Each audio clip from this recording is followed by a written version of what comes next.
પ્રકરણ 4 નારાયણ હેમચંદ્ર ગાંધીજી જન્મ 2-10-1869 અવસાન 30-1-1948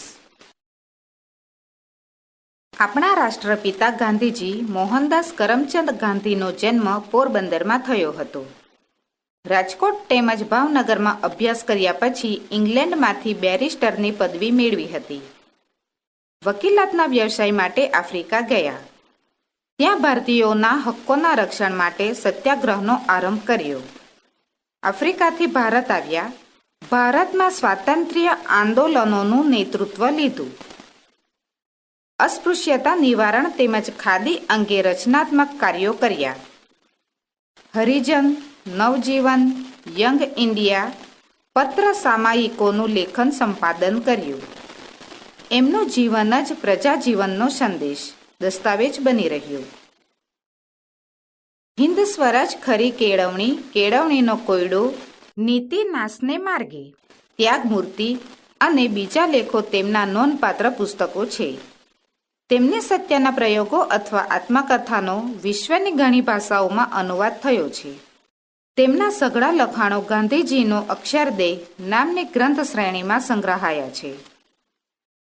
આપણું મન હંમેશા સારું, સુષ્ઠું, નાજુક નમણું જોવા સ્વીકારવા જ તૈયાર હોય છે, કિંતુ તેથી ઉલટું ચિત્ર વિચિત્ર, બેડોળ કદરૂપું સ્વીકારવા જરાય તૈયાર નથી જ નથી. નારાયણ હેમચંદ્ર રંગે, રૂપે, સ્વભાવે, અવાજે, પોશાકે, પૂરા માપે ભારોભાર વિચિત્ર હતા, છતાં તેમની અપાર પ્રવાસ પ્રીતિ, ભાષા જિજ્ઞાસા, નિખાલસતા, નિર્ભિમાનિતા, અખૂટ ધીરજ અને આત્મવિશ્વાસ જેવા ગુણોએ ગાંધીને મોહિત કર્યા. મનુષ્યના બાહ્ય વ્યક્તિત્વ કરતાં તેના આંતરિક સૌંદર્યને પરખવાની, પામવાની ગાંધીની આત્મસૂઝ આપણને આકર્ષે છે. મહાપુરુષો કોઈના પોશાક સામું નથી જોતા, તેઓ તો તેના હૃદયને તપાસે છે. કાર્ડિનલ મેનિંગ વિશેની નારાયણ હેમચંદ્રની આ માર્મિક ટકોર આપણા બંધ આંતરદ્વારને ખોલવાની, સમજવાની ગુરુ ચાવી આત્મકથા ખંડ 1નો આ ગદ્યખંડ આપણને સમજાવી જાય છે, જેનો આનંદ ઉત્સવ કરીએ તેટલો ઓછો, ખરું નહીં? આજ અરસામાં નારાયણ હેમચંદ્ર વિલાયતમાં આવ્યા હતા. લેખક તરીકે તેમનું નામ મેં સાંભળ્યું હતું. તેમને હું નેશનલ ઇન્ડિયન એસોસિએશનવાળા મિસ મેનિંગને ત્યાં મળ્યો. મિસ મેનિંગ જાણતા હતા કે મને બધાની સાથે ભળતા નહોતું આવડતું. હું તેમને ત્યાં જતો ત્યારે મૂંગે મોઢે બેઠો રહેતો. કોઈ બોલાવે તે જ બોલું. તેમણે નારાયણ હેમચંદ્રની ઓળખાણ કરાવી. નારાયણ હેમચંદ્રને અંગ્રેજી નહોતું આવડતું. તેમનો પોશાક વિચિત્ર હતો. બેડોળ પાટલુન પહેર્યું હતું. ઉપર ચોળાઈ ગયેલો કાંથેલો મેલો બદામી રંગનો કોટ હતો. નેક ટાઈ કોલર ન હતા. કોટ પારસી ઘાટનો પણ દોડ વિનાનો. માથે ફૂમતાવાળી ઊનની ગૂંથેલી ટોપી હતી. તેમણે લાંબી દાઢી રાખી હતી. કદ એકવડિયું, ઠીંગણું કહીએ તો ચાલે. મોં ઉપર સીડીના દાગ હતા. ચહેરો ગોળ, નાક નહીં અણીદાર, નહીં ચીબું. દાઢી ઉપર હાથ ફર્યા કરે. બધા ફૂલ ફટાક લોકો વચ્ચે નારાયણ હેમચંદ્ર વિચિત્ર લાગતા હતા અને બધાથી નોખા પડી જતા હતા. આપનું નામ મેં બહુ સાંભળ્યું છે. આપના કઈ લખાણો પણ વાંચ્યા છે. આપ મારે ત્યાં આવશો? નારાયણ હેમચંદ્રનો સાદ ભાંભરો હતો. તેમણે હસમુખે ચહેરે જવાબ આપ્યો, તમે ક્યાં રહો છો? સ્ટોર સ્ટ્રીટમાં. ત્યારે તો આપણે પડોશી છીએ. મારે અંગ્રેજી શીખવું છે, તમે મને શીખવશો? મેં જવાબ આપ્યો, જો આપને કંઈ મદદ કરી શકું તો રાજી થાઉં. મારાથી બનતી મહેનત જરૂર કરીશ. આપ કહો તો હું આપને ત્યાં આવીશ. ના ના, હું જ તમારે ત્યાં આવીશ. મારી કને પાઠમાળા છે, તે હું લેતો આવીશ. અમે વખત મુક્કર કર્યો. અમારી વચ્ચે ભારે સ્નેહ ગાંઠ બંધાઈ. નારાયણ હેમચંદ્રને વ્યાકરણ મુદ્દલ નહોતું આવડતું. ઘોડો ક્રિયાપદ બને ને દોડવું નામ બને, આવા વિનોદી દાખલા તો મને કેટલાય યાદ છે. પણ નારાયણ હેમચંદ્ર મને પી જાય તેવા હતા. મારા અલ્પ વ્યાકરણથી એ કાંઈ મોહી જાય તેવા ન હતા. તેમને વ્યાકરણ ન આવડે તેની શરમ તો હતી જ નહીં. હું કંઈ તમારી જેમ નિશાળમાં શીખ્યો નથી. મને મારા વિચારો જણાવવામાં વ્યાકરણની જરૂર નથી જણાઈ. જુઓ, તમને બંગાળી આવડે છે? મને તો બંગાળી આવડે. હું બંગાળમાં ફર્યો છું. મહર્ષિ દેવેન્દ્રનાથ ટાગોરના પુસ્તકોનો તર્જુમો તો ગુજરાતી પ્રજાને મેં જ આપ્યો છે ને. મારે તો ઘણી ભાષામાંથી ગુજરાતી પ્રજાને તર્જુમા આપવા છે. તે કરવામાં હું શબ્દાર્થને નથી વળગતો. ભાવાર્થ આપું એટલે મને સંતોષ. મારી પછી બીજાઓ ભલે વધારે આપે. હું તો વગર વ્યાકરણે મરાઠી જાણું, હિન્દી જાણું ને હવે અંગ્રેજી જાણતો થવા લાગ્યો. મારે તો શબ્દ ભંડાર જોઈએ. તમે એમ ના જાણતા કે એકલા અંગ્રેજીથી મને સંતોષ થવાનો છે.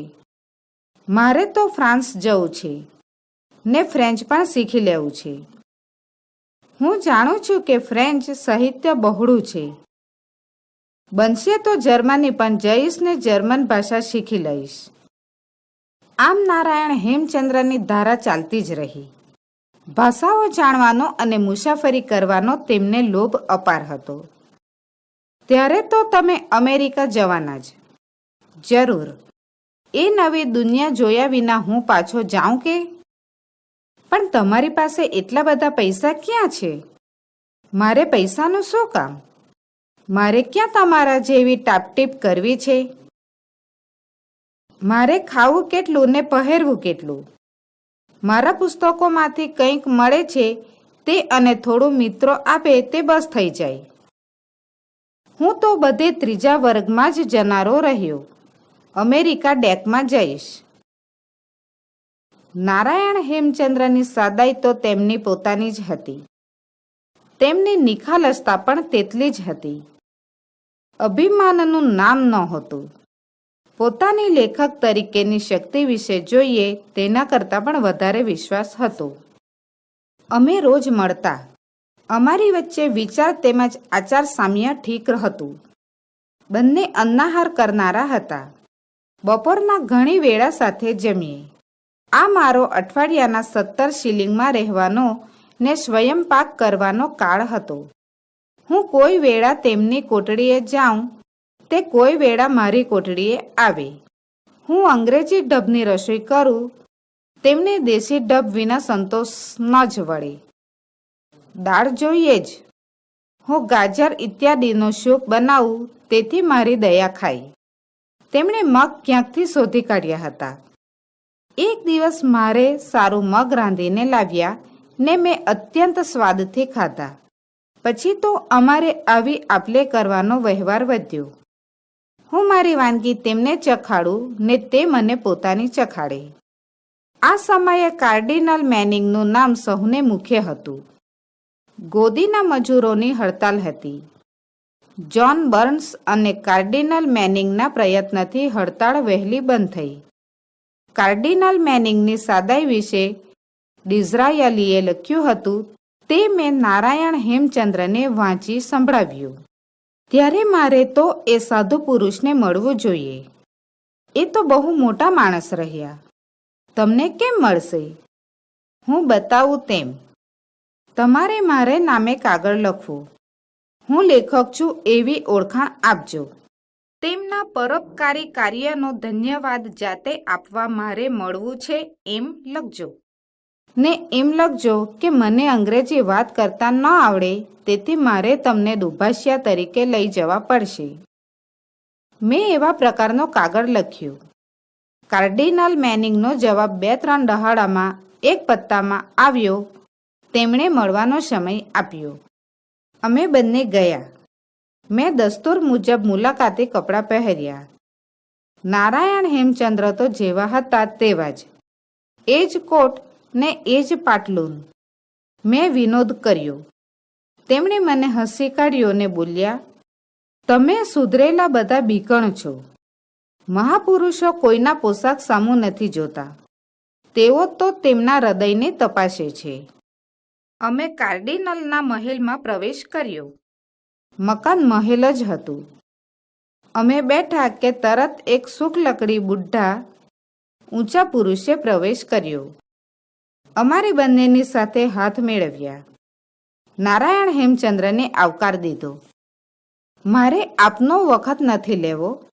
મેં તો આપને વિશે સાંભળ્યું હતું.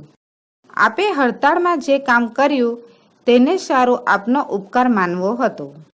દુનિયાના સાધુ પુરુષોના દર્શન કરવાનો મેં રિવાજ રાખ્યો છે, તેથી આપને મેં આટલી તસદી આપી. આ વાક્યોનો તર્જુમો કરી દેવાનું મને નારાયણ હેમચંદ્રે ફરમાવ્યું. તમે આવ્યા તેથી હું રાજી થયો. ઉમેદ રાખું છું કે તમને અહીંનો વસવાટ અનુકૂળ આવશે ને અહીંના લોકોની તમે ઓળખાણ કરશો. ઈશ્વર તમારું ભલું કરો. આમ કાર્ડિનલ બોલ્યા ને ઊભા થયા. એક વેળા નારાયણ હેમચંદ્ર મારે ત્યાં ધોતિયું ને પહેરણ પહેરીને આવ્યા. ભલી ધરધણિયાણીએ બારણા ઉગાડ્યા ને બીની મારી પાસે આવી, એટલે કે મારા ઘર તો હું બદલ્યા જ કરતો એ વાંચનારને યાદ હશે, ને બોલી, કોઈ ગાંડા જેવો માણસ તમને મળવા માંગે છે. હું દરવાજે ગયો ને નારાયણ હેમચંદ્રને જોયા. હું આભો જ બની ગયો. તેમના મુખ ઉપર રોજના હાસ્ય સિવાય કંઈ જ ન મળે. પણ તમને છોકરાઓએ કનડગત ન કરી? મારી પાછળ દોડતા હતા. મેં કંઈ ધ્યાન ન આપ્યું એટલે તેઓ શાંત થઈ ગયા. મને જવાબ મળ્યો. નારાયણ હેમચંદ્ર થોડા માસ વિલાયતમાં રહી પારિસ ગયા.